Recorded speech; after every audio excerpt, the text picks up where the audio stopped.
Hey guys, it's Mark, and I'm the part-time British guy.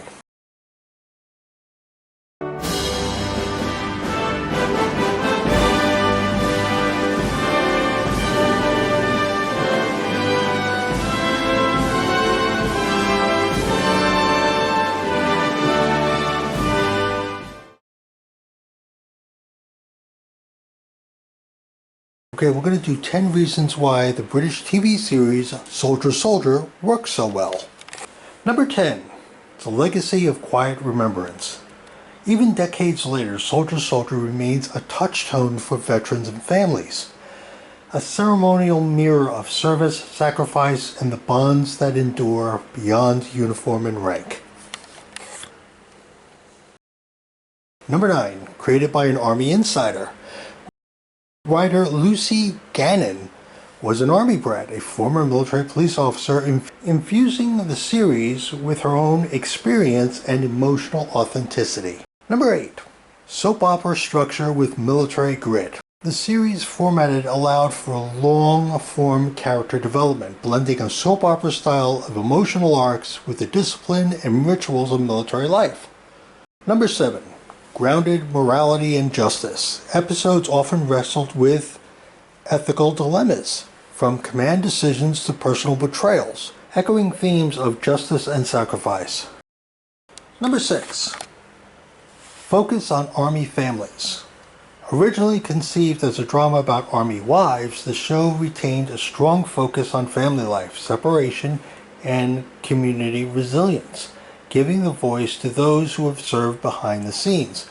Now, if I can touch on this just for a moment, the interesting thing that I liked, there was one particular episode where the wife of a soldier, a fusilier, she had trouble adapting to being the wife of a soldier.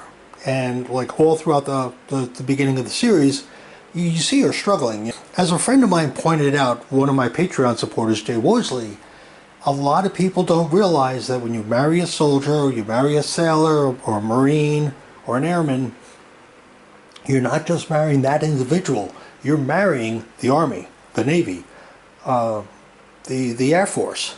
If you marry a Royal Marine, you're not just marrying that particular Marine. You're marrying what encompasses the Royal Marines.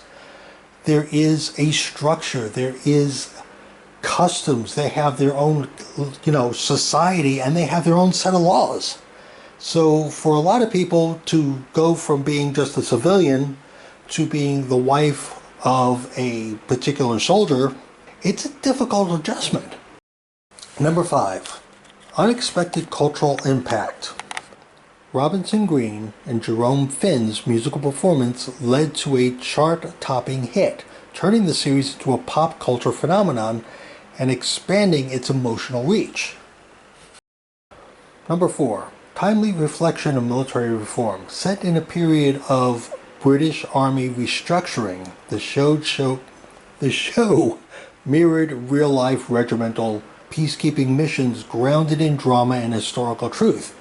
And again, if I could just touch on this particular point, there is a scene in the series where two regiments are fusing together into one.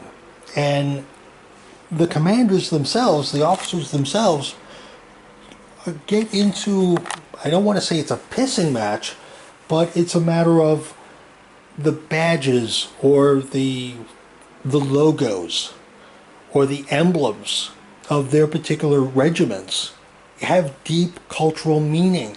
A lot of these regiments were several hundred years old, and many of them, rightfully so, didn't want to just give them up. Number 3. Emotionally grounded storytelling. Rather than glorifying war, the series focused on grief, trauma, and moral conflict. It honored the quiet heroism of soldiers navigating personal and professional upheaval. And that is kind of the attraction that you get with some of these soldiers. You get soldiers who are very good at their job. You get soldiers who are not very good at their job. Soldiers who make emotional mistakes and it costs them. Number 2. The deep bonds between soldiers. At its heart, the friendship between Fusilier David Tucker and Sergeant Paddy Garvey, the bond between these two is forged in trust and service. The loyalty and emotion and vulnerability gives the show its heart and soul. And number one, the authentic portrayal of Army life. As I indicated to you before, the military has its own culture. It has its own traditions. It has its own set of laws. You know, so it's not a situation whereby you can go onto a base and expect to just live your life the way a regular civilian does. There are rules, there are traditions, there are things that operate completely differently, and you can't just be ignorant of those. You have to understand and appreciate and follow what those values and what those traditions are. The realism resonates with veterans and civilians alike. Well, that's it. That's all the time I have. I'm Mark Stise. I hope you enjoyed the video. Bye.